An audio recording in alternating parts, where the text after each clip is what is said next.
야고보서 2장 10절 11절 말씀 같이 읽겠습니다.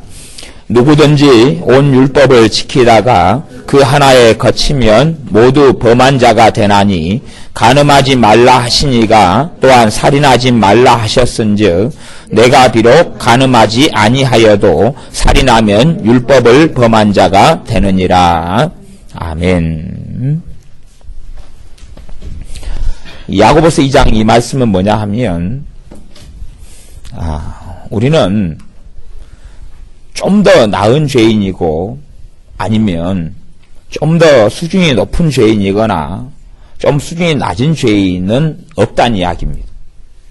다시 이야기하면 저는 제가 인격적이고 괜찮은 사람이니까 예수님께서 저를 위해서는 피를 한 방울 흘려주시고 누군가는 어떤 살인범은 굉장히 악한 사람이기 때문에 그를 위해서는 예수님께서 피를 한 바가지를 흘려주셔야 될 만큼 악한 것이 아니다는 사실입니다. 지금 오늘 읽었던 말씀 야고보서 2장 말씀은 무슨 이야기를 하고 있냐 그러면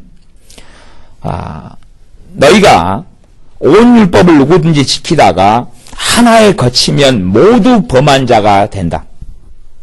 우리가 성경에 있는 율법이 가령 615가지다. 613가지라고 그러면, 아니면 1000가지라고 그런다면, 1000가지 가운데, 우리가 999가지를 다 지켜요.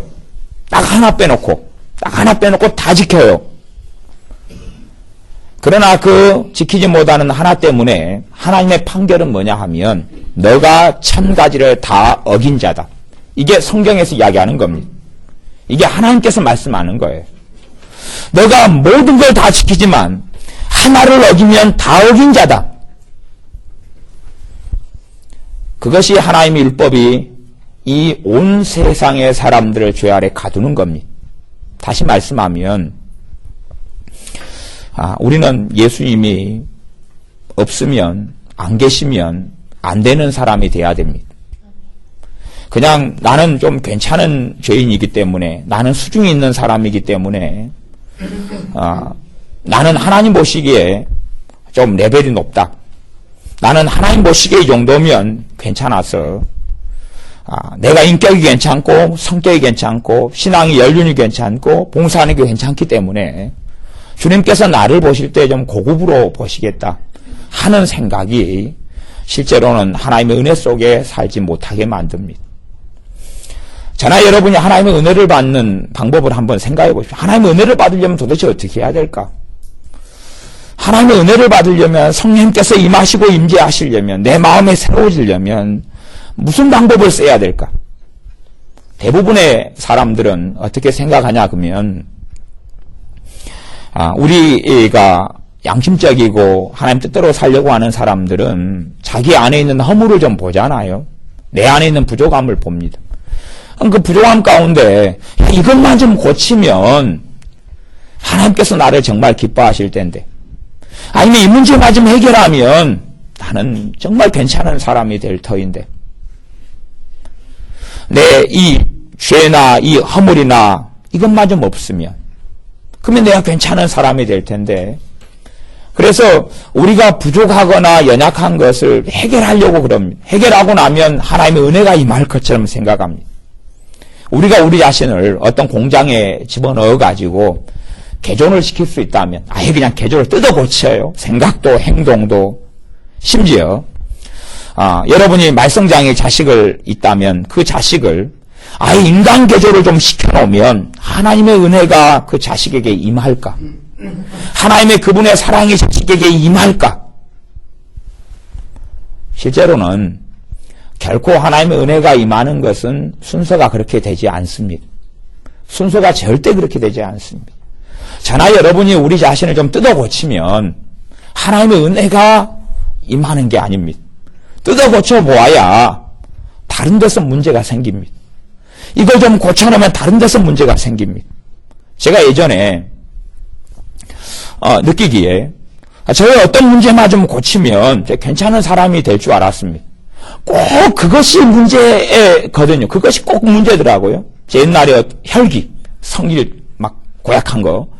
그것만 좀 고치면은 내가 주님 앞에 좀 괜찮을 것 같아요. 왜냐하면 제가 제 자신을 세어보니까 한 2, 3일에 한 번씩 욱 하고 올라오더라. 2, 3일에 한 번씩 욱 올라와서 말을 사납게 하고 막 그냥 그렇게 해서 주님 앞에 그걸 놓고 기도를 많이 했습니다. 사실 기도하면서도 하나님 잘못했습니다. 또 제가 또 성기를 부렸습니다.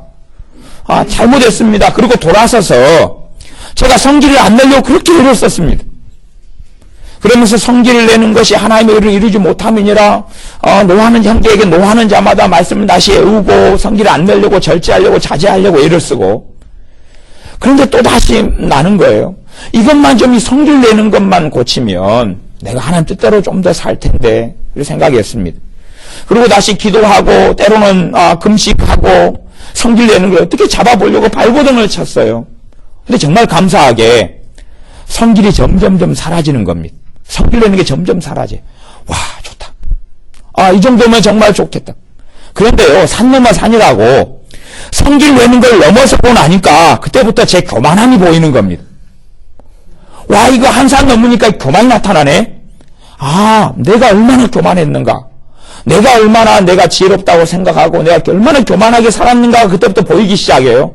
성길 내는 것은 이제 한 달에 한 번이나 몇 달에 한 번으로 이렇게 줄어드는 것 같아요.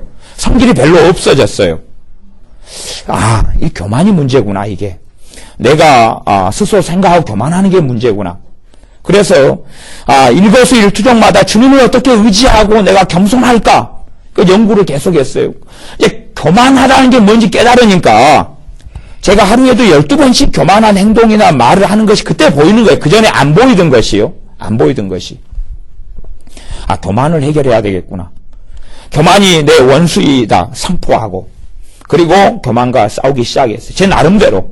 또 교만하면 다시 회개하고 왜 또 내가 잘난 체 했을까? 왜 내가 다른 사람들 좀 깔아뭉갰지? 내가 왜 다른 사람들 꼭 없이 여길까? 내가 새벽기도 안 다니니까 새벽기도 내가 다니니까 안 다니는 사람이 좀 우습게 보이고 또 제가 기도 생활을 할 때 되면은 좀 그런 고집이 있어서 교회에 기도하는 분들이 저보다 오래 남아있으면 기분 나빴어요. 그래가지고 떠날 때까지는 무조건 버텼어요. 떠날 때까지는 8시든 9시든 그 양반이 권사님이 누구든지 밥 차려주고 가야 돼요. 그때까지는 뭐 졸든지 방을 하든지 엎드리든지 무조건 버티고 있다가 가면 이제 예배당을 나와서 오늘도 승리했구나. 내가 최후의 1인자였다. 근데 그것을 어느 때 주님이 네 그거 위선이야 그거. 너가 정말 나를 찾는 게 아니라 그러니까 다 일찍 7시에 떠나면 저도 이제 7시 5분에 나오고요. 8시까지 남아있으면 나 빨리 가서 일해야 되는 게 저분 때문에 내가 못 가고 있는데 그러고 또 기도하다가 또 너 그건 문제야 그거. 너 병이야. 그런 교만의 요소를 보여주시니까 그걸 이제 제가 제 착각인데 교만이 좀 다루어진 것 같았어요. 치열하게 몇 달을 보내니까. 그래서 이제 내가 꽤 거룩해진 것 같다. 그리고 한 고비를 넘었더니 산의 무서운 점이 그겁니다. 볼 때는 산이 하나밖에 없는데요. 등산을 좀 다니시는 분들은 그 산을 넘어서니까 산이 어마어마하게 나타납니다. 산 봉우리들이. 그걸 넘어서니까 꼭대기인 줄 알고 정상에 가니까 그건 낮은 봉우리에 불과했다 하는 거 등산하는 분들은 좀 아실 겁니다. 그걸 넘어서니까 죄가 5가지가 나타납니다. 그걸 넘어서, 그전에는 한 곱이었어요. 성질 내고 혈기 부리는 거 한 곱이었. 넘어서니까 교만이 보여서, 교만 넘어서니까 정상인 줄 알았는데, 제 자신의 죄가 5가지 드러납니다. 5가지가. 이제 그 한 마리 토끼면 어떻게 좀 쫓아보고 잡아볼 텐데, 5가지 토끼가 나타나니까, 토끼는 아니지. 토끼면 좋기라도 하지요. 5가지 제 고질적인 죄가 제 눈에 그때야 깨닫게 되고 보였습니다. 어떻게 이 5가지 죄를 해결하지, 이거? 뭐부터 해결할까 도대체? 원천적으로 내 안에 있는 두려움이 죄가 그때 보여지기 시작. 이 두려움을 해결할까? 음란성을 내게 해결할까? 정욕을 해결할까? 아니면 내 자신이 자랑하는 이 못된 버릇을 해결할까? 뭐 등등이 드러나니까 전문용어로 이야기하면 미치고 환장하겠다군요. 그렇게 치열하게 해왔던 것이 넘어서니까 차라리 그냥 옛날에 혈기 가지고 싸우들 때가 행복했어요. 왜? 제 자신 자신의 착각으로서도 이것만 넘기면 정상이다, 고지에 이르렀다고 생각했어요. 교만하고 싸울 때도 행복했어요. 예, 다루어지는 것 같았으니까. 제 자신이 거룩해지는 여정을 걸어가는 것 같아서 기분이 참 뿌듯했단 말입니다. 그걸 넘어서고 나니까 비참해진 거예요. 죄가 5가지가 드러나대요. 이거 어떻게 할까? 근데요, 성령님께서 그 다음에 역사하시니까요, 제가 굉장히 비참해졌습니다. 왜 비참해졌냐 그러면, 성령님께서 역사하실 때 되면 여러분에게 그런 경험이 아마 있으셨을 수 있고 또 앞으로도 있으실 수 있다고 생각합니다. 그런데 경험했는데 제가 말하는 게 다 죄더라고요. 제가 말하는 게 전부 다 죄더라고요. 말하는 거에서 과장이 5%, 10%, 과장 20%, 뻥치기 30% 인정받고 싶어서 말하더라고. 인정받고 싶어서. 사람에게 인정받으려고 사람에게 좋게 들리는 이야기를 하고 내 성령님의 인도 따라 말하는 게 아니라 내 사견, 내 지혜를 사람에게 누가 내게 이런 문제가 있는데 그러면 제 머리를 샥샥 굴려가지고 제 지혜를 던지더라고요. 그러니까 성령님께서 깨닫게 하시는 것이 너가 말하는 게 다 죄다는 거예요. 이거 입을 어떻게 오바르크를 쳐버릴까? 입을 실로 꿰매가지고 재봉틀로 꿰매서 말을 안 하고 저는 그래도 제 성품이 장점도 있고 단점도 많은데 말을 하루에 한마디도 안 하고도 살 수 있어요. 저는. 그러니까 한 달도 제가 말 안 하기 시합들을 좀 많이 했거든요. 제가 그 다혈질 이런 사람하고 걸리면 시합을 하자 그럽니다. 그래가지고 말을 하면 점심밥 당신이 내고 말을 먼저 한 사람이 지는 거예요. 그 게임을 여러 번 해가지고 제가 다 승리했습니다. 말 안 하고 일주일도 살 수가 있어요. 그러니까 그건 좀 말을 안 한다고 하지만 그러나 말을 안 하고는 못 살잖아요.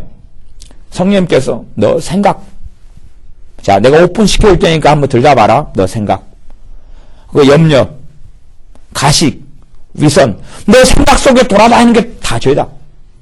너 마음속에 쌓여있는 게 다 죄다. 너 어쩔래? 너 어쩔래? 그러시더라. 너 어쩔래? 아니 혈기하고 싸울 때는 좀 괜찮았다니까요. 저 고지만 넘기면 내가 승리하리라. 성령님께서 어느 때 역사하셔서 며칠 동안을 말하고 생각하는 모든 것이 죄라 그러시는데 그것이 느껴지는 거예요. 그냥 성령님의 신비로운 어떤 이 음성만으로 끝나는 문제가 아니라 제가 아예 그냥 똥똥 속에 사는 게 느껴지는 거예요. 아직도 저희 집은 푸세식입니다. 똥통입니다. 그래서 비가 오고 여름이 되고 거기서 응아를 하면 그 바닥에서 물이 튀어가지고 엉덩이를 적실 가능성이 충분한 지금도 그래요. 그런데 그래서 화장실에 갈 때는 다른 데를 이용하죠. 관공서를 이용하거나 어쨌든 간에 그런데 제가 살아가는 삶 자체가 그 똥똥 속에 살아가는 삶이라는 것, 그 이상이지 그 이하는 아니다는 것이 느껴지는 거예요. 너무 못 견디겠어서 한 3일 고통하다가 5일인가 고통하다가 주님 항복입니다. 항복입니다. 그랬더니 이제 그게 없어졌어요. 그게 없어요. 너무 살만한 거예요. 왜? 내가 말하는 걸 다 죄다는 게 안 느껴져요. 이제 그 경험은 남아있지만 아이고 살 것 같다. 정말 살 것 같다. 한 2주일을 다 편안하게 지내고 찬양하고 기도 생활하고 은혜스럽게 지내다가 2주일 지난 다음에 다시 뚜껑을 여시는 거예요. 다시 지옥 체험 한번 하자. 다시 이야기하면 저 같은 사람은 완벽주의 성향을 가지고 있어서요. 제가 남한테 실수 하나 하는 것도 제가 제 자신이 못 견뎌해요. 허물이 하나 있으면 제 자신이 못 견뎌해요. 사람을 만날 때 되면 시험을 깎고 면도를 하고 그다음에 머리를 감지 않으면 절대 사람을 안 만납니다. 추리닝 차려는 건 절대 안 만나요. 옷을 깔끔하게 입고 정장을 해야지 제가 세수 안 한 민낯으로는 절대 밖에 안 나갑니다. 단정한 차림이 되어서 남이 볼 때 저 사람은 그래서 얼굴을 보고 얼굴이 부시시하면 얼굴을 문대든지 어떻게 하든지 간에 덜 부시시한 얼굴을 반드시 만들어야 됐습니다. 그렇게 오랫동안 살아왔어요. 정말 오랫동안요. 그래서 제가 달고 있는 것이 위장병이었어요. 위장병은 한 10년 전까지는 달고 있었던 것 같아요. 정말 고질적인 위장병. 사람하고 만나서 커피 한 잔 마시면 체를 해버리는 거예요. 소화불량에 걸려요. 사람하고 함께 음식을 먹으면 무조건 소화불량에 걸렸습니다. 그래서 속이 더부룩하고 음식을 좀 많이 먹었던 오버이트를 하고 신물이 넘어오고 다시 손을 따고 등을 누르고 하루에도 한 번씩은 이틀에 최소한 한 번 이상씩은 그렇게 체를 했어요. 왜냐하면 제 자신이 저를 지켰어야 했으니까요. 저 자신을 제가 완벽하게 만들어야 했으니까. 왜 이런 이야기를 말씀드리냐 그러면 우리는 예수님 때문에 살게 된 사람이지만 본질적으로 우리에게는 무수히 많이 지금도 죄를 가지고 있습니다. 내가 나를 얼마나 깨끗하게 씻어야지만이 하나님의 은혜가 임할까? 순서는 절대 그렇게 되지 않습니다. 그 착각을 벗으시라는 이야기입니다. 성령님께서 제 인생 가운데 지금까지 여러 차례에 걸쳐서 제 자신이 얼마나 못됐는지 뚜껑을 열어 보여주셨습니다. 저는 그래도 꽤 기도 생활을 좀 많이 했다는 축에 속하고 젊을 때부터 금식도 제가 군대 갈 때 현역 군대 갈 때도 기도원에서 기도 생활하다가 군대 갔어요. 기도원에 있다가 기도원에서 아침에도 기도하고 집회 참석하고 기도하다가 군대 가고 갔다 왔을 때 휴가 때 15일 받아가지고 기도원에 들어가 금식하고 또 산에서 밤 10시나 9시 되어서 산에 산기도 다니고 새벽에 내려오고 그렇게 살았으니까 꽤 나름대로는 일찍 주님을 10대 때 만나서 방언 은사 받고 20살에는 예언 은사 받고 20살에는 또 상담 은사 받고 은사를 지금까지 계속 많이 받아왔으니까 꽤 경건하게 보이고 꽤 거룩하게 보일 정도 그렇게 살아왔는데 성령님께서는 제 자신을 계속하여 벗기시면서 아니야 너 거룩해지지 못했어. 너가 그렇게 발버둥 쳤는데 너 깨끗하지 않아 그렇게.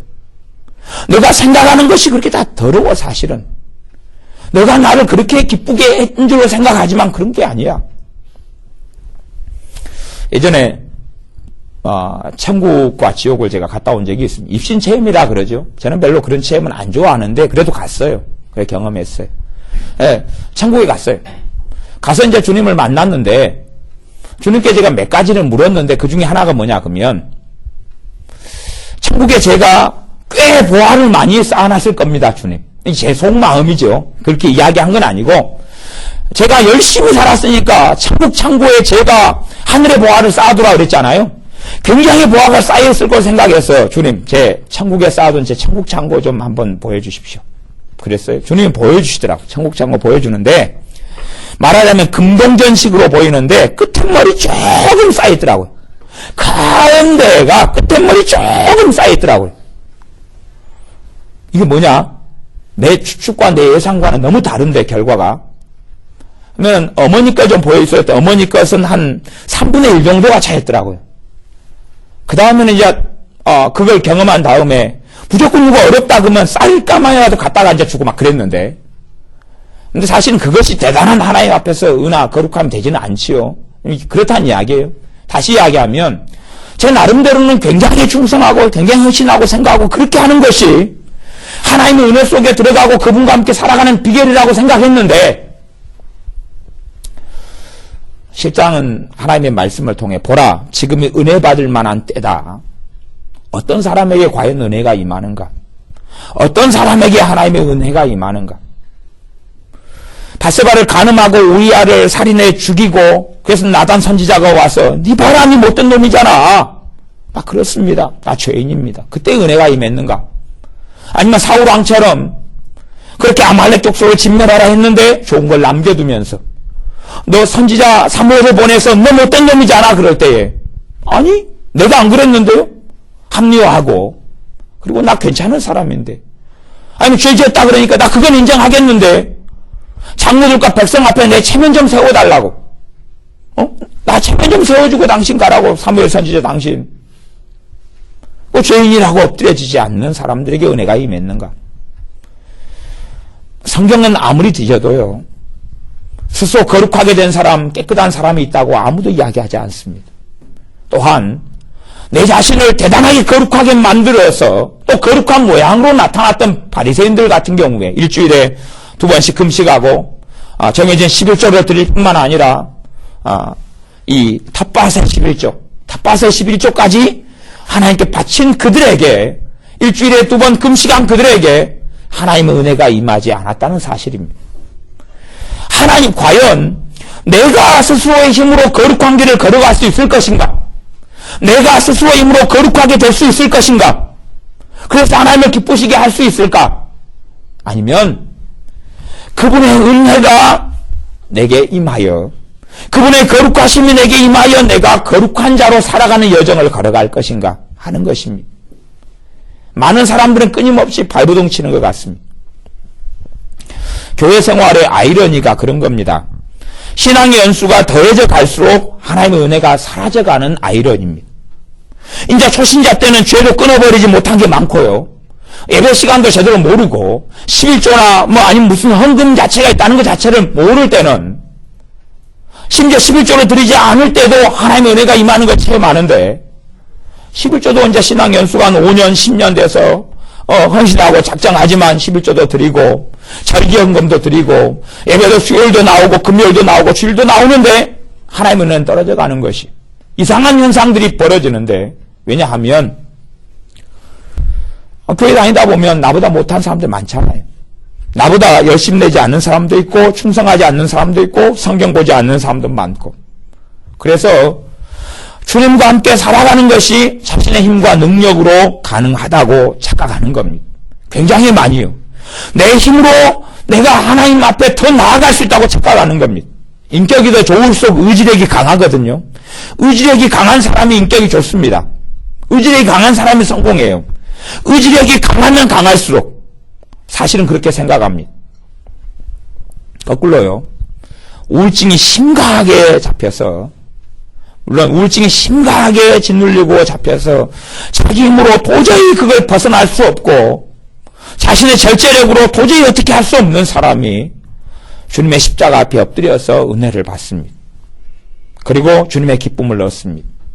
심지어 마약 중독에 걸려서 자기 힘으로 도저히 마약을 끊을 수 없는 사람들이 주님 만나서 마약을 끊을 뿐만 아니라 그의 삶의 변혁을 경험합니다. 그러나 내가 괜찮은 사람이라고 느끼는 사람들은 인생의 변혁을 경험하거나 하나님의 큰 은혜가 오는 것을 체험하지 못합니다. 내가 괜찮은 사람일수록 그렇습니다. 괜찮은 사람일수록. 그래서 야고보서 2장 말씀에는 우리들이 괜찮은 사람이 아니라는 이야기입니다. 내가 999가지를 1000가지 가운데 지켰다 할지라도 하나를 어기는 순간에 1000가지를 다 어기는 것이라고 하나님 눈에는 괜찮은 죄인과 더 못된 죄인이 있는 게 아니라 다 죄인이라고 말씀한다는 이야기. 다 죄인이라고. 우리가 주님 앞에 엎드려야 됩니다.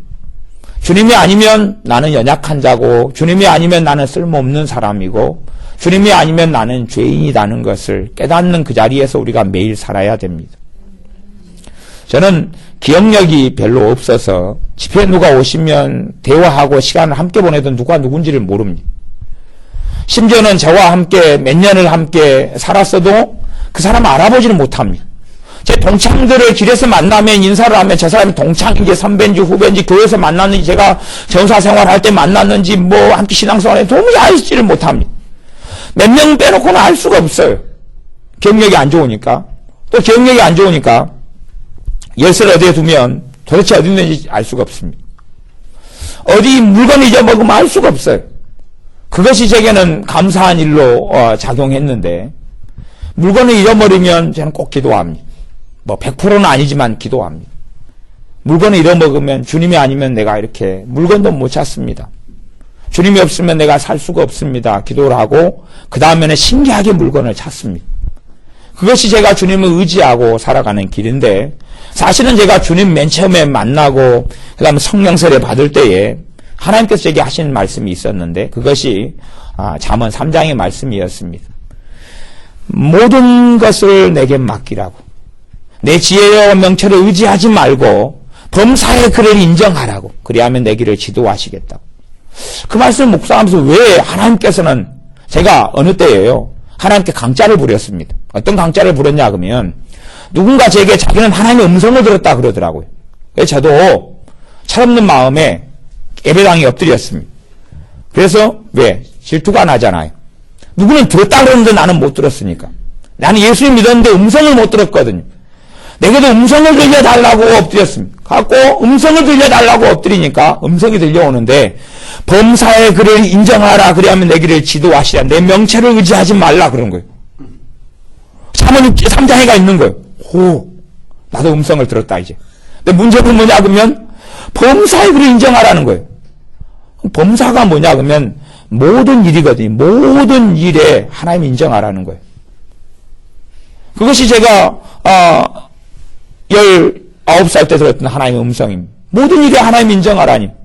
아니 하나님 없이도 내가 밥도 먹을 수 있고 하나님 없이도 변비가 아니어서 화장실도 잘 다니고 하나님 없이도 공부도 좀 하고 실제로 이 세상에 다 많은 사람들 불신자들은 다 하나님 없이 살잖아요. 물론 일반은총으로 하나님의 해와 하나님의 보호하심과 하나님의 은총 속에 살아가는 게 진리지만 그러나 본질적으로 그냥 편하게 이야기하자면 하나님이 없어도 하나님의 섭리를 유지하시고 이런 거 다 빼고 하나님이 없이도 안 믿는 사람들도 다 잘 먹고 잘 살고 돈도 더 잘 벌고 악인의 형통이라 그래서 자기가 벌고자 하는 돈보다 더 많이 벌고 죽을 때도 병도 안 걸리고 평안히 죽고 그런 일이 성경에 나와 있는 것처럼 하나님 없이도 다 살아가는데 왜 하나님께서는 내게 너가 모든 일에 나를 인정하라고 이야기하시는지 왜 모든 일에 하나님이 나를 인정하라고 이야기하는지 사실은 그 말씀 자체를 깨닫게 되는데 지금도 다 깨닫지 못하고 있다 저는 그렇게 믿는데 조금이라도 깨닫게 되는데 시간이 그래도 10여 년은 넘게 걸린 것 같아요. 감사하게 이제 집이 가난해서 대학을 들어갈 때부터 아무것도 없었어요. 대학을 들어갈 때에 라면 박스에 담요 한 장만 가지고 대학을 갔어요. 잠잘 것도 없고 먹을 것도 없고 살 것도 없고 그냥 그렇게 갔어요. 그러니까 먹을 것도 기도해야지 나타나고 기도해야지 내게 라면이라도 하나 끊어줄 친구가 나타나고 밥 한 끼 사줄 사람이 나타나고 기도하면 친구 집에 가서 이제 얻어먹고 한 끼니 오고 그래서 얻어먹으러 가는 집들을 정하고 그리고 이제 또 어떤 가을에는 먹을 것이 전혀 없었어요. 없어서 떨어져서 기도를 하니까 이제 산에 가서 이제 밥 때 되면 친구들은 먹어도 저야 산에 가서 이제 시간을 보내다 기도하다가 내려오는데 하나님께서 고목 감나무를 산에서 몇 그루를 발견하게 해주셨어요. 그래서 산에서 저녁에는 감 숫자를 전체 파악해 가지고 이제 감을 몇 개를 따먹고 다음 날을 위해 아껴놔야 되니까 그래가지고 이제 가을을 저녁밥을 감으로 때우고 가을을 나기도 했어요. 근데 어찌됐든지 간에 어떻게 먹고 살아왔든지 간에 끼니라도 기도하지 않으면 살 수 없게 해주신 것이 그게 은혜였어요. 저나 여러분이나 저보다 여러분들이 더 지혜롭고 더 나으시고 그런 면들이 있을 거라고 저는 믿습니다. 근데 우리는 다 모든 일에 있어서 주님이 아니어도 살 수 있습니다. 아니어도 살 수 있어요. 그러나 정말 주님 앞에 섰을 때에 우리가 살아왔던 날들에 대해서 너가 몇 날을 살아왔다고 주님께서 인정하시는 날들은 인정하시는 시간은 한시도 주님이 아니면 살 수 없을 때 그 날들을 주님께서 계수하시고 인정하실 거라고 믿습니다. 내가 아무리 잘 먹고 모든 걸 가지고 복지를 누리고 살아와도 주님과 함께 살지 않는 날은 주님 앞에서 죄악된 날이고 불필요한 날이고 계수되지 않는 날이고 주님이 아니면 때로는 더 눈물을 흘릴 수도 있고 때로는 가슴을 칠 수도 있지만 그러나 주님이 필요하고 주님의 손을 믿음을 통해 붙잡고 지나가는 날들은 주님께서 인정하시는 날들이 될 것입니다. 은혜 받는 비결은 몇 가지가 있지만 그 가운데 가장 첫 번째 것은 내 힘으로는 할 수 없습니다고 엎드릴 때입니다. 내 힘으로는 할 수 없습니다라고 엎드릴 때입니다. 고린도후서의 사도 바울은 그 간증을 합니다. 사단의 사자 육체의 가시가 자기에게 들어왔는데 하나님께 3번을 기도합니다. 하나님 내게서 없애주십시오. 3번을 간구했더니 응답이 옵니다. 주님의 응답은 뭐냐 하면 내 은혜가 너에게 족하다.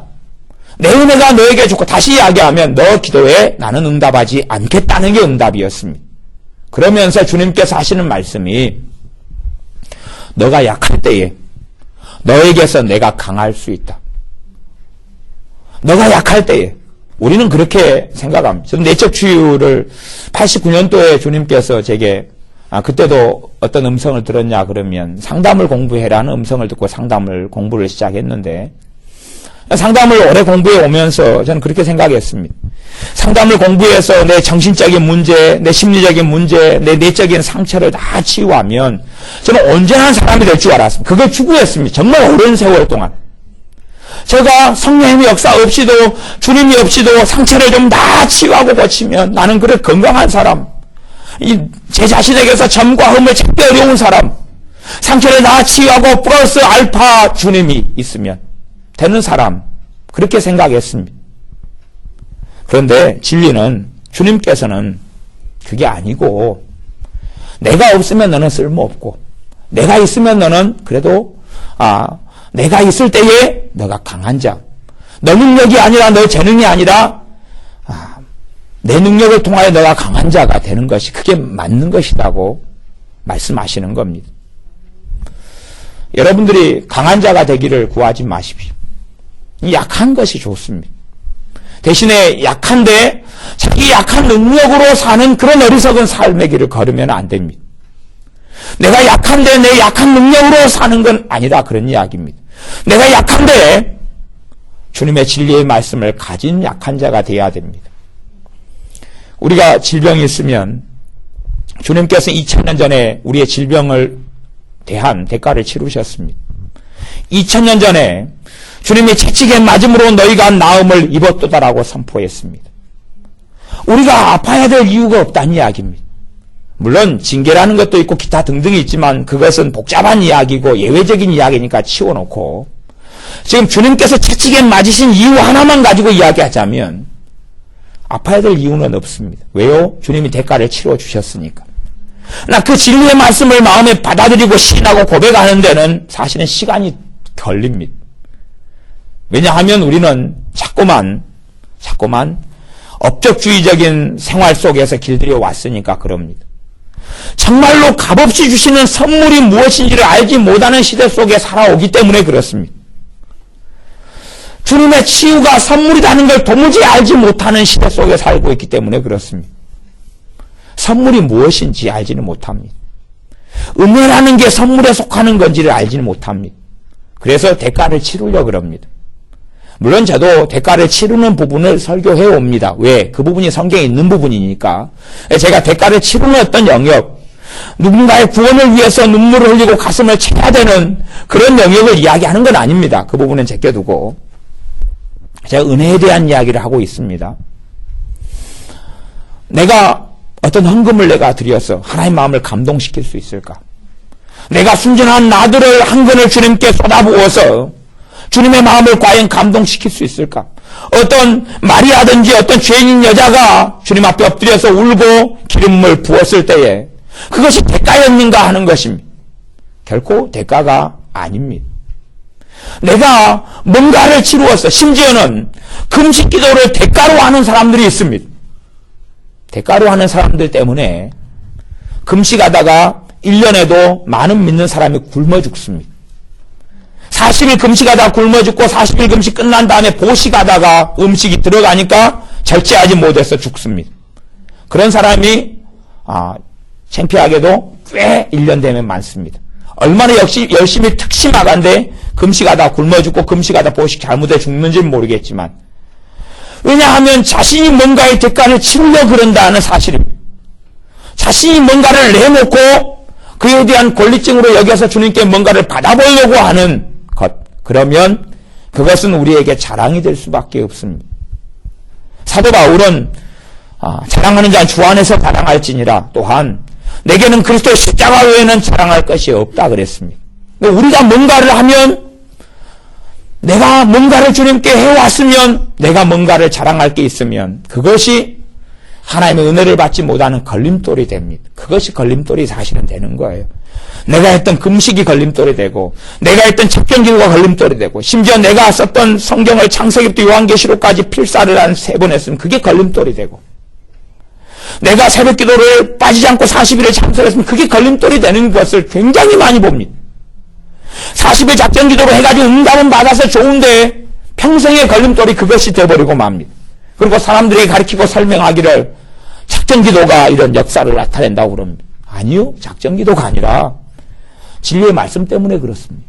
작전 기도가 아니라 응답하시는 주님이 역사를 일으키는 거지 작전 기도가 응답을 일으키는 게 아닌데 주객을 전도를 시켜버립니다. 안수를 해서 병이 고쳐질 수도 있겠지요. 그런다 해서 도대체 안수하는 사람 손에가 무슨 능력이 있다는 이야기입니까? 예수님의 이름에 권능이 있고 능력이 있어서 그 믿음 때문에 역사가 일어나는 것이지 주님 때문에 역사가 일어나는 것이지 도대체 사람이 어떻게 사람 손을 넣는다고 고쳐진다는 이야기, 그건 불가능한 이야기입니다. 제 아는 목사님 중에 병 고치는 은사를 믿음의 은사 쪽으로 받은 분 가운데 물에다가 안수하면 물에가 능력이 임해서 물 마시면 치유가 많이 일어나는 목사님이 있었습니다. 그분은 자기의 물을 그렇게 자랑스러워했습니다. 주님이 아니라 한 3년 지나서 교회도 망해버리고 돈도 그 사이에는 많이 벌으셨던 모양이에요. 그래서 목사님들 모임에 가면 그분이 이번 집회에서는 얼마를 자기가 벌었다고 이렇게 자랑을 하시더라고요.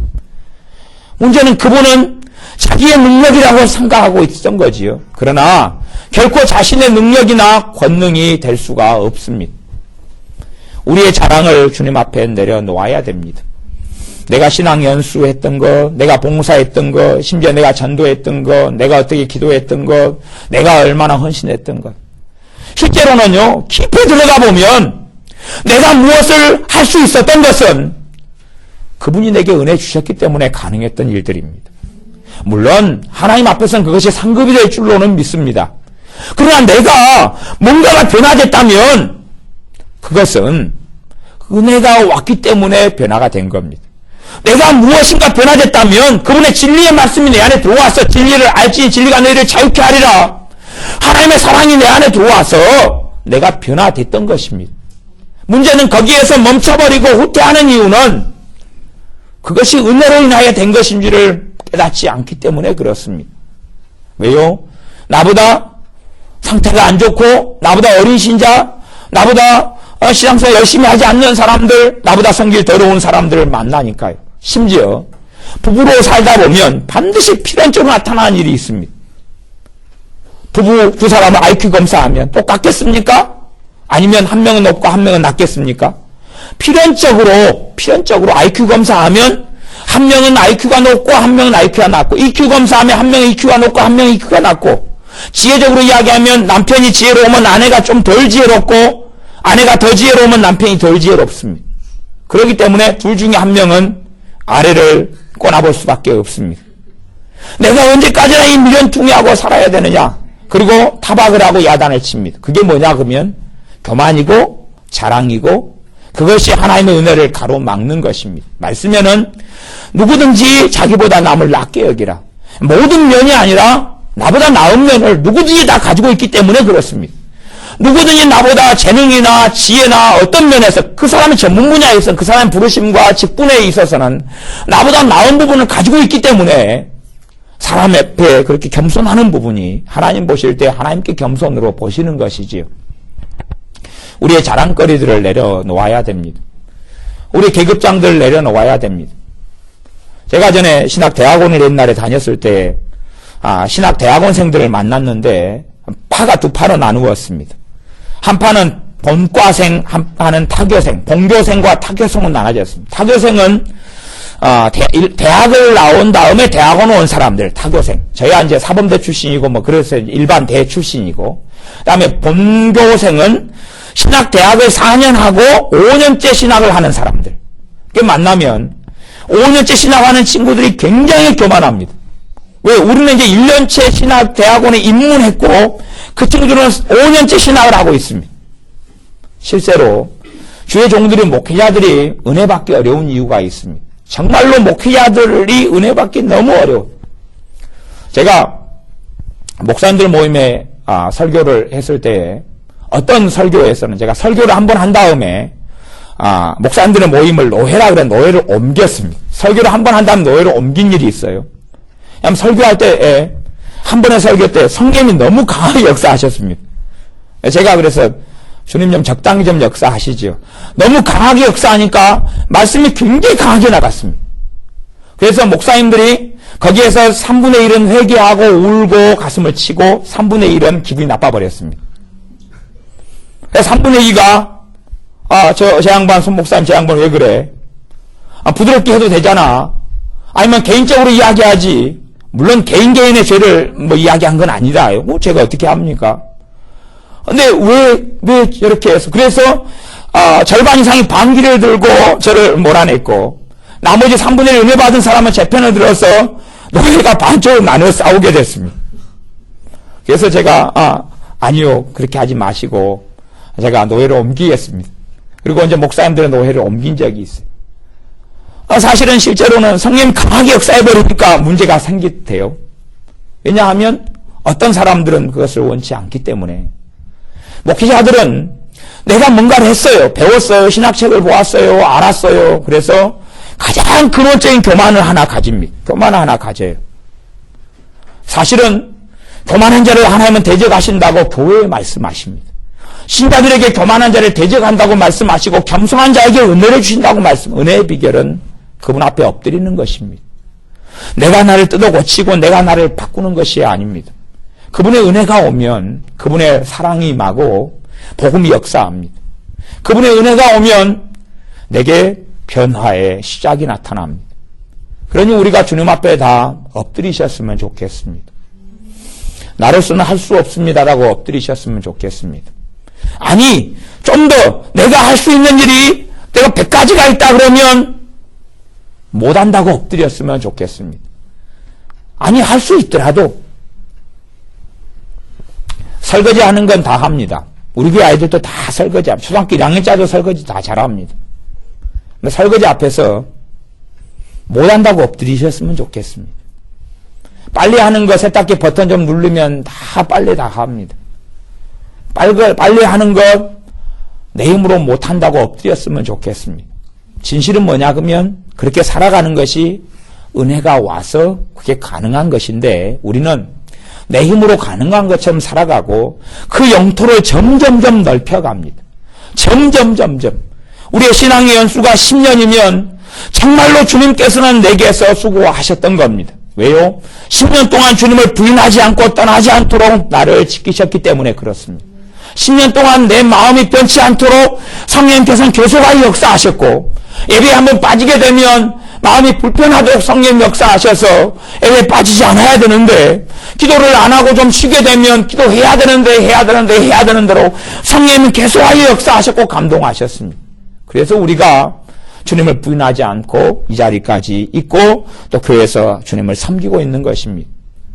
실제로 우리는 다 내가 했노라라고 큰 소리를 치는 부분이 있지만 그러나 주님께서는 아니야.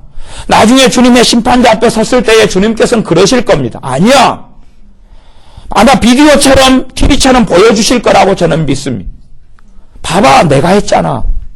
너 안에서 내가 한 것인데 주님 나는 이렇게 변화되어 왔습니다. 나는 이렇게 정결케 되어 왔습니다. 아니, 너가 착각한 거야. 내가 했거든. 내가 했는데 라고 말씀하실 겁니다. 그러니 우리가 마땅히 돌려드려야 될 영광을 주님께 돌려드려야 되고 아버지 하나님께 돌려드려야 됩니다. 제가 성령님께 영광을 돌려드리다는 이야기 안 하는 이유는 있습니다. 삼위일체 하나님이신데 왜냐하면 성령님께서는 겸손의 영이셔서 자신의 이름으로 이 땅에 오지 않으셨기 때문에 그렇습니다.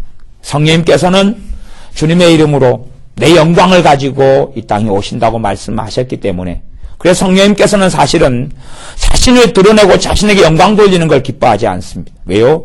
그분은 아버지의 영으로 그리스도의 영으로 예수님의 영으로 이 땅에 오셔서 우리를 이끌어 가시고 인도하시기 때문에 그렇습니다. 그런 부분에서 저는 개인적으로 베니힌의 안녕하 성령님이라 이런 책의 유형을 그렇게 과히 좋아하지 않습니다. 왜냐하면 진리의 말씀 성령님은 자신의 것을 가지고 증거하지 않고 주님이 말씀하시기를 성령님께서는 내 것을 가지고 너에게 알리겠음이라고 말씀하셨고 그분은 내 이름으로 온다고 말씀하시지 자신의 이름으로 온다고. 우리 주님께서 이 땅에 오실 때에 자신의 영광과 자신의 이름으로 오지 않고 아버지의 이름으로 아버지의 영광을 가지고 오셨고 이 땅에 사실 때도 내가 너희에게 자유로 하나도 말하는 것이 없고 아버지께 듣고 본바를 너희에게 말한다. 내 스스로의 힘으로 나는 아무것도 하지 않는다고 우리 주님께서도 그렇게 말씀하셨습니다. 실제로 우리 주님께서요. 주님은 죄가 없으신 분이고 하나님의 본체신데 그분이 고백하시는 것이 뭐냐 그러면 나는 스스로 아무것도 하지 않노라. 사실은 우리는 얼마나 대단한 존재들입니까? 주님보다. 주님은 스스로 아무것도 하실 수 없으셨는데 우리는 정말 많은 걸 할 수 있습니다. 콩나물국도 끓이지요. 시장도 가지요. 홈쇼핑도 하지요. 인터넷도 사용합니다. 주님은 안 해보셨지요? 컴퓨터도 사용합니다.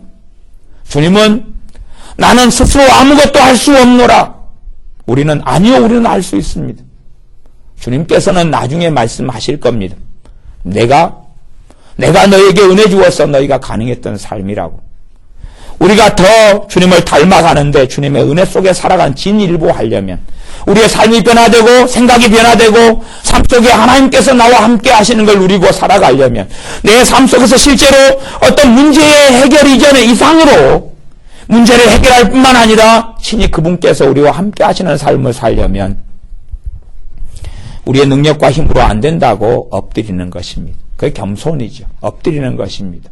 정말로 못된 아합 왕도 주님 앞에 엎드렸을 때에 주님의 치유가 나타났습니다. 그것처럼 우리도 삶 속에 엎드리셔야 됩니다. 우리가 엎드려야 됩니다. 주님께서만이 가능합니다. 엎드리셔야 됩니다. 실제로는요, 저 자신에게나 또 믿는 사람에게나 딜레마를 제가 발견했는데, 물론 많은 딜레마 가운데 하나만 말씀드리면, 성령의 열매가 9가지가 있습니다. 사랑과 희락과 화평과 오래 참음과 자비와 양성과 충성과 온유와 절제를. 그래서 이제 어떤 분에게 막 성령의 역사가 나타납니다. 때로 히스테릭하게. 깨끗한 성령의 역사는 아니겠죠. 히스테릭하게 나타나니까 누가 나타나면 이야기합니다. 성령의 열매는 절제해. 그럴듯하죠. 근데 가만히 사실은 그 용법을 생각해 보아야 됩니다. 성령의 열매가 절제하는 겁니까? 내가 절제하는 겁니까? 봐보세요. 성령의 열매는 사랑입니다. 내가 사랑해서 사랑을 주님께 드려야 됩니까? 아니면 성령님께서 내 안에서 사랑을 만들어내서 사랑을 주시니까 우리가 사랑하는 것입니까? 그러니까 성령의 열매가 사랑이다 그러는데 사람들 생각은 그렇게 합니다. 사랑을 만들어내야 되겠구나. 절제다. 절제를 만들어내야 되겠구나. 기쁨이다. 기쁨을 만들어내야 되겠구나. 물론 내가 너에게 말하노니 기뻐하라. 또 다시 말하노니 기뻐하라. 그렇게 이제 말씀하는 부분이 있어요. 하지만 그 말씀의 본질이 또 뭐냐 그러면 성령님이 우리 안에 내주하십니다. 성령님이 내주하시면 그분의 열매도 우리 안에 지금 이마에 있는 것입니다.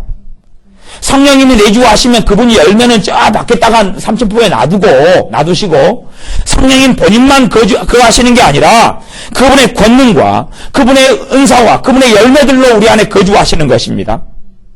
그럼 우리가 그분의 열매 중에 하나인 기쁨이 우리 안에 지금 이마에 있단 말입니다. 우리가 받아들이면 우리가 우리 자신을 내어드리면 기쁨이 우리 안에서 왜? 성령님이 기쁨을 가지고 계시잖아요. 그리고 우리에게 구경꾼으로 이마에 계신 게 아니고 우리의 삶의 인도자로 헬퍼로 카운셀러로 보혜사로 돕는 분으로 신자의 삶 가운데 그분의 권능과 능력이 아니면 살 수 없기 때문에 하나님의 자녀의 삶을 계속 지속할 수 없기 때문에 거룩하신 성령 하나님께서 약한 죄인 이 마음속에 온갖 쐐기 같은 죄인에게 임하여 계십니다. 그분의 기쁨이 요 안에 있단 말입니다. 요 안에가. 기뻐하라고 빌립보서 말씀에 계속하여 사도 바울을 통해 말씀하는 것은 너희가 스스로 기쁨을 만들어내라. 제가 옛날에 그렇게 성경을 이해했어요. 유머집을 사봤습니다. 기뻐하라 그러니까 순종해야죠. 근데 제가 유머 감각이 없더란 말입니다. 그럼 방법이 하나가 있죠. 유머 전문가에게 배우는 거지요. 그래서 제 자신을 좀 더 즐겁게 만들어 놓고 개그 코너를 보면서 즐겁게 만들어 놓고 또 좀 더 얼굴을 제가 항상 제 얼굴에 굳어 있었습니다. 옛날은 정말 오랫동안 옛날은 굳어 있어요. 제가 담즙질이고 담즙 우울. 사도 바울하고 성격이 굉장히 흡사한 사람. 그러니까 거울을 보면 항상 굳어 있고 사진을 찍으면 항상 똑같은 얼굴이 나오는데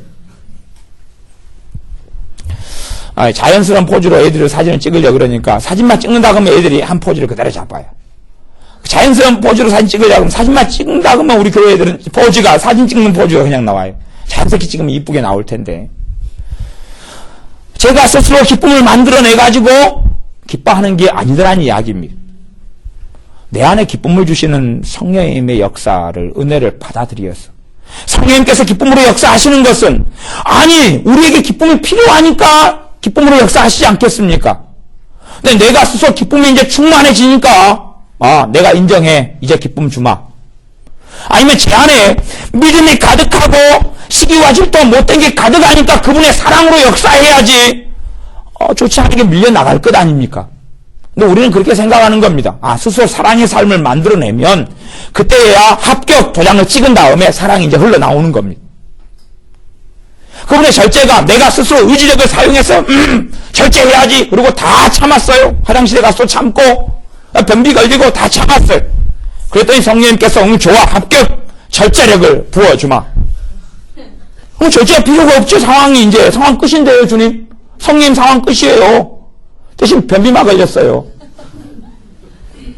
절제가 우리에게 없으면 안 되기 때문에 성령님께서 그분의 열매로 우리와 함께 하십니다. 우리는 거꾸로 살아가는 것 같아요.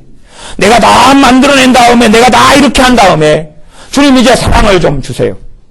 아니면 주님이 계시고 주님께서 나를 통하여 나와 함께 사시는 삶이 아니라 주님 나를 좀 강하고 담대하게 만들어 주십시오. 그러면 내가 걸어가가지고 또 힘 떨어지면 주님 충전 하면 주님이 충전 또 해주면 배터리처럼 넣어주면 또 막 가다가 주님 또 떨어져 갑니다. 지금 2%밖에 안 남았어요. 요즘 핸드폰은 다 좋은 것은 나오잖아요. 저는 폴드폰이어가지고 안 나오는데 좋은 핸드폰은 3%, 7% 그 배터리 양이 나오잖아요.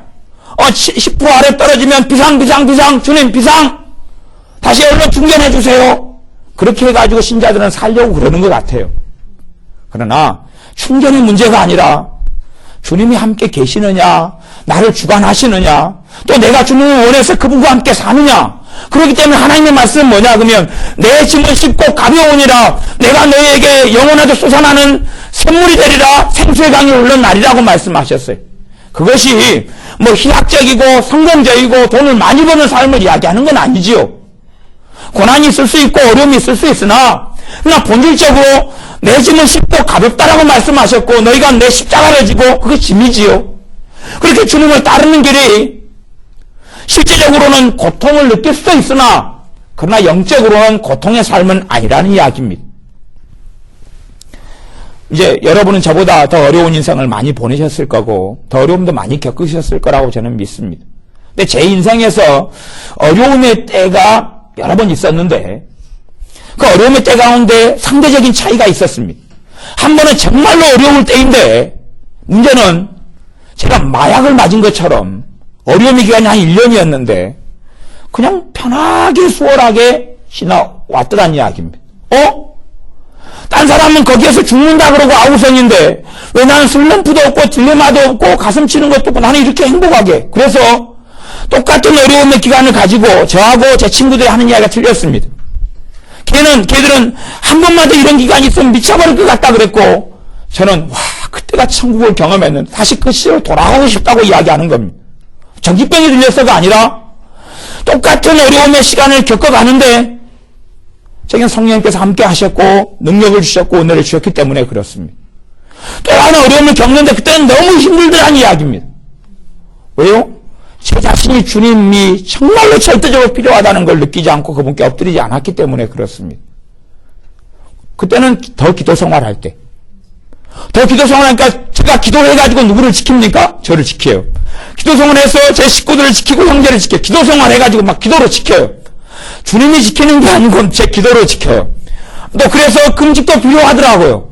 저녁이나 아침이나 정해서 금식을 1년 되면 계속 해요. 왜? 제 금식으로 지켜야 되잖아요. 그래서 제가 주님을 정말 편하게 해드렸습니다. 주님께서 포상금도 주셔야 되고, 휴가도 주셔야 되는데, 물론 저는 300주를 휴가해가지고 교회들이 어떤 아이들은 목사님 나름도 왜 목사님처럼 편히 살려면은, 저도 그게 너무 좋을 것 같아요. 어쨌든 정말로, 저는 주님을 자주 편하게 해드렸습니다. 우리가 그런 삶이 아니라, 주님이 우리를 편하게 만들어주려고 오신 게 아닙니다. 아니, 주님께서 우리가 주님이 아니면 살 수 없기 때문에 우리 안에 그분의 성령으로 임하여 계신 겁니다. 모든 자리, 모든 순간, 모든 때마다요. 내 삶이 정말 힘든 이유는 내가 주님을 그렇게 절대적으로 필요하지 않기 때문에 그렇습니다. 심령이 가난한 자는 천국이 저희 것입니다. 내가 정말로 내 머리를 더 굴려보고 그리고 내 지혜를 더 써보고 비빌 언덕이 있고 손 잡을 사람이 있고 의지할 사람이 있기 때문에 그렇습니다. 아니 의지할 사람이 있다 그러더라도 그 사람 좀 놔두고 주님 앞에 엎드리셔야 됩니다. 내가 좀 더 IQ가 높다 그래도 내 머리 돌아가는 것 좀 멈춰놓고 주님의 지혜를 누구든지 너희가 지혜를 부족하거든 그랬는데 야고보서 말씀을 누리지 못하는 이유는 지혜가 부족하다고 멈추고 엎드리지 않습니다. 제가 독서 광이기 때문에 최근 수천 권을 신학서적은 봐왔습니다. 그런데 지식이 많이 들어오니까 제 병이 뭐겠습니까? 지식을 쓰는 거지요. 지식을 쓰는 거예요. 어느 때 지식의 노예가 되어져 가는 겁니다. 이제 문제는 가슴이 답답해지고 주님과 거리가 갈수록 멀어져 가는 거예요.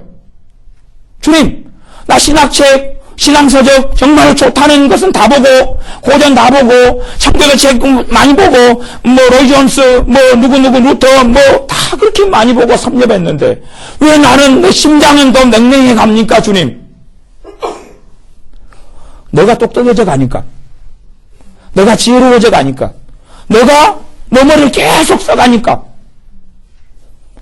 제게는 특별히 하나님께 은혜 주신 게 있습니다. 은혜 주신 게 뭐냐 그러면 망각의 은혜를 주셨습니다.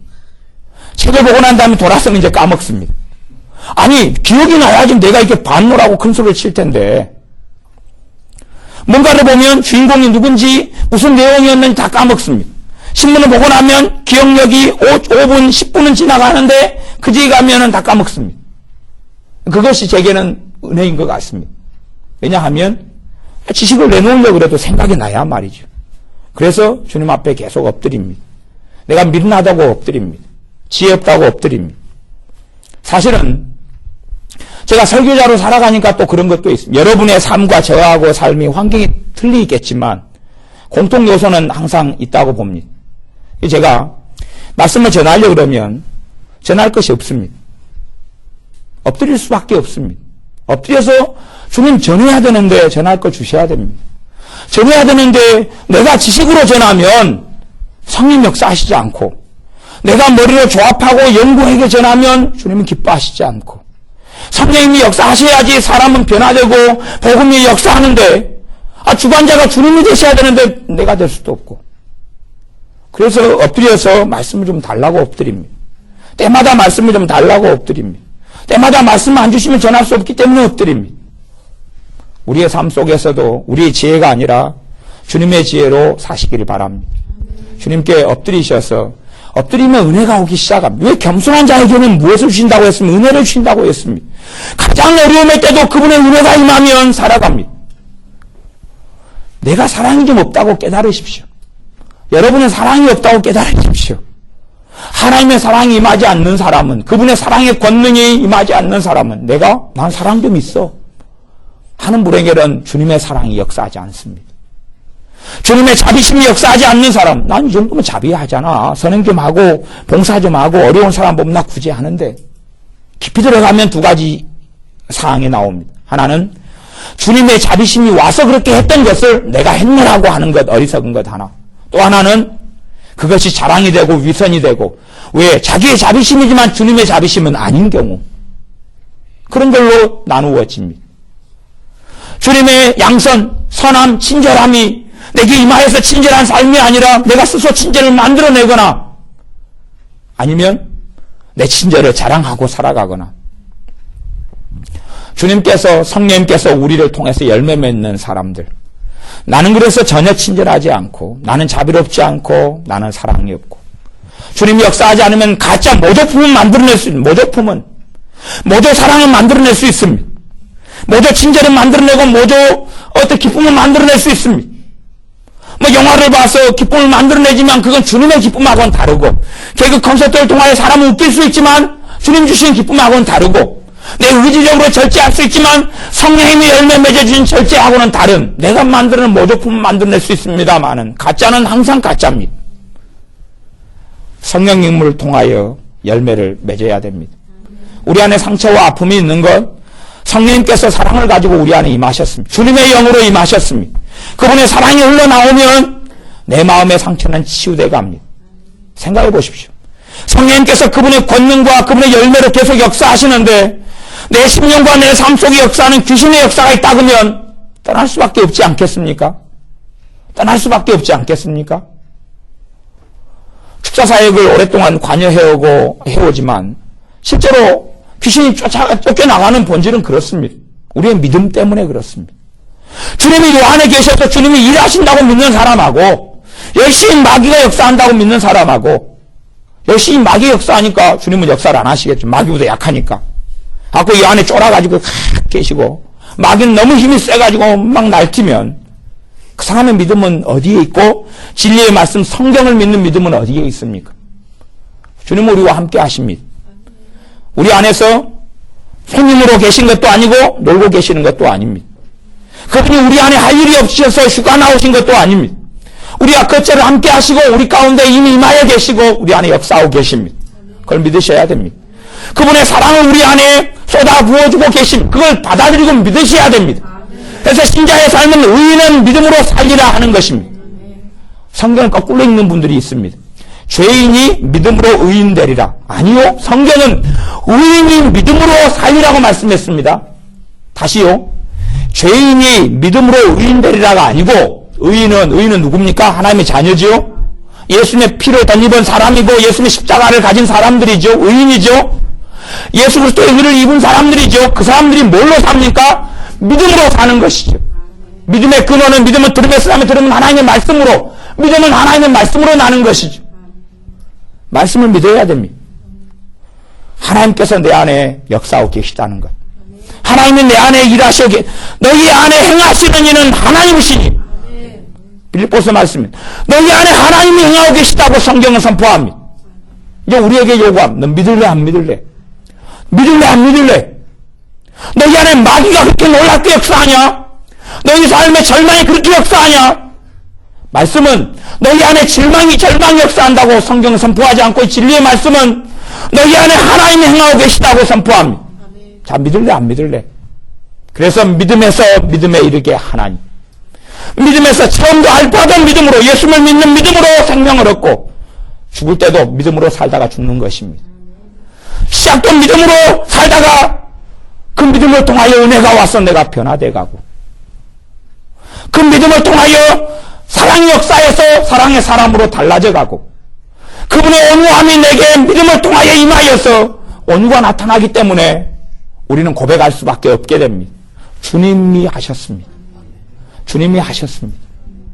나 내가 스스로 했으면 우리는 자랑하게 됩니다. 내가 했나이다. 내가 이렇게 헌신했나이다. 내가 이렇게 나를 거룩하게 만들어 세마포를 입어봤나이다. 주님이 뭐라 그러냐 그러면 가짜야 그거. 그거 가짜야. 너가 가진 그 세마포는 수준이 그건 너무 낮은 거여서 그거 아니야. 내 거룩함을 입어야지. 왜 너 거룩함 만들어낸 거 그거 가짜야 그거. 주님의 것을 받아들이십시오. 그래서 창기도 복음의 능력 속에 살았습니다. 세리도 그 악함이 벗겨져 나가기 시작했습니다. 우리의 의로움의 자리가 아니라 주님의 의로움 속에 믿음으로 들어가십시오. 주님의 보혈 속에 믿음으로 들어가고 그분의 의로움 속에 들어가십시오. 그분의 사랑이 내 안에 역사하는 것을 믿으십시오. 내가 의롭고 거룩히 해서 그분의 사랑이 역사하는 게 아니라 주님의 십자가 때문에 그분의 사랑이 우리 안에 죄인된 우리에게 역사하는 겁니다. 우리의 심령을 새롭게 주님의 사랑이 해나갈 겁니다. 주님의 보혈이 우리의 것이어서 우리는 주님의 살에 참여했고 그분의 피에 참여했습니다. 믿음을 통해서 참여했습니다.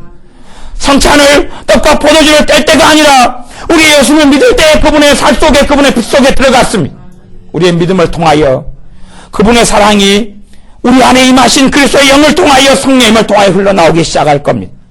절망이 치유돼 가기 시작할 겁니다. 대단한 내적 주의 집회를 통해서 치유되는 게 아니라 그분의 말씀을 믿기 때문에 우리의 주님 되시는 예수 그리스도를 믿기 때문에 그렇습니다. 우리의 우울증이 치료돼 갈 것입니다. 대단한 우울증 치료하는 약을 먹어서가 아니라 내 안에 임하신 주님께서 기쁨을 샘솟이 솟아내 주시기 때문에 왜요? 우리의 믿음을 통해서 믿음은 전적인 의존입니다. 주님이 아니면 그분께 의존하고 그분을 붙드는 것입니다. 왜 믿습니까? 나는 할 수 없기 때문에요. 왜 믿습니까? 나는 내 영으로 구원할 수 없기 때문에요. 왜 믿습니까? 내 능력과 내 힘으로 하나님을 영화롭게 할 수 없기 때문에요. 왜 믿습니까? 내 스스로 힘으로 나는 거룩게 될 수 없기 때문에요. 왜 믿습니까?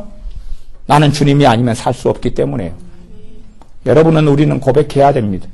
주님이 아니면 나는 쓸모가 없습니다. 주님이 아니면 나는 가짜에 불과합니다. 내 능력으로 내가 지금까지 변화된 게 아니고 사실은 나의 나된 것은 하나님의 은혜로다. 나는 죄인 중에 괴수인데 그분의 은혜로 내가 변화되었노라 하는 사도 바울의 고백이 우리에게 있어야 됩니다. 기도하겠습니다. 우리가 잘난 것처럼 내 스스로의 힘과 능력으로 산 것처럼 생각할 때가 많았습니다. 그러나 이제 엎드리오니 우리에게 은혜를 주시옵소서.